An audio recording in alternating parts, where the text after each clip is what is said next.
ఆ రేవంత్ రెడ్డి గిట్ట చేసిండు మామూలు ఇంకా మళ్ళనా ఇక మేము అయింది చెకపాజర్ అయింది మాకు ఇంకా మళ్ళీ వేస్తాం ఆయనకు వేసుకో పోయినా అక్కడ పోయినా అక్కడ పోయి పెట్టుకోపోయి వరకు నేను అనేది ఏంటంటే మేము వెయ్యమయ్యా మేము వెయ్యం 10 కాదు 20 ఏళ్ళు ఉండనాడు ఆయనకి ఓటేయం నోటేయం అంత కోపం వస్తుంది. ఏముంది రైతులకు లేదు ఇప్పుడు 2 నెలలు అయింది చేయనాటి ఏం చేయాలి ఆయన మీద బుర్తదానికి ప్రయత్నిస్తారు. వాళ్ళ మీద కాదు వాడే మా మీద చల్లిండు ఇప్పుడు చల్లిండు అయిపోయింది ఊరుకున్నాం ఇంకేం అంటే యూరియా దొరకక కాదు ప్రతి ఒక్క దాంట్లో ఇబ్బంది ఉందా దేనికి ఇచ్చాడు ఆయన దేనికి ఇచ్చాడు కరెంటు 3 గంటల కటింగ్ దేనికి సాగించాడు దేనికి సాగించాడు ఆడు కరెంటు కోతల్ని మచ్చలకు అన్నిటికీ కోతలు పెట్టినాడు దేనికి కరెక్ట్ లేడు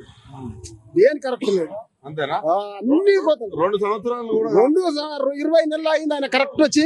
20 గోసలే పెట్టిండు మాకు 20 గోసలే అంతేనా చాలా ఆయన పుణ్యం. ఇప్పుడు పంట పండపోతే ఇక మేమేం చేస్తాం గిట్లే ఇక సచ్చేది ఏముంది ఇంకేముంది ఇబ్బందులు ఉన్నాయి ఇక గిట్లోడిది ఏముంది చెప్పు.